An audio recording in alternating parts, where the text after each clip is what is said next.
স্বাধীনতার পর মাত্র দুটি জাহাজ নিয়ে সমুদ্র বাণিজ্য শুরু করেছিল সরকারি প্রতিষ্ঠান বাংলাদেশ শিপিং কর্পোরেশন, আর বেসরকারি পর্যায়ে বাংলাদেশ জাহাজের মালিক হয়েছিল বিগত 2013 সালে।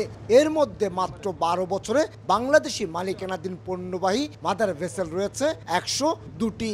এই অবস্থায় জাতিসংঘের সহযোগী সংস্থা united nation leading institution trade and development UNCTAD রিপোর্টে স্থান করে নিয়েছে বাংলাদেশ।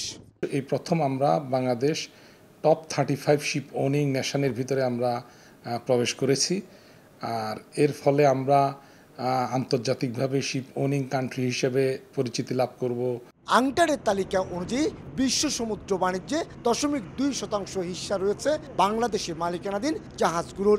এসব জাহাজ দিয়ে প্রতি বছর 52,57,000 মেট্রিক টন পণ্য বহন করা হয়। মূলত চট্টগ্রাম বন্দরকে কেন্দ্র করেই গড়ে উঠছে দেশীয় মালিকানাধীন জাহাজের হাজার কোটি টাকার এই বাণিজ্য। আর তাই জাহাজ শিল্পের বিকাশে বন্দরকে আরও বেশি সক্রিয় করার কথা জানালেন বন্দর চেয়ারম্যান। ট্রেড রুট ডাইভার্সিটি হবে এবং এর সাথে আপনার কার্গোর ফ্লোটাও বেড়ে যাবে এবং গ্লোবালি আমাদের যে কানেক্টিভিটি সেখানে কিন্তু আমরা খুব স্পিডি আপনার করতে পারবো, ডেলিভারি দিতে পারবো।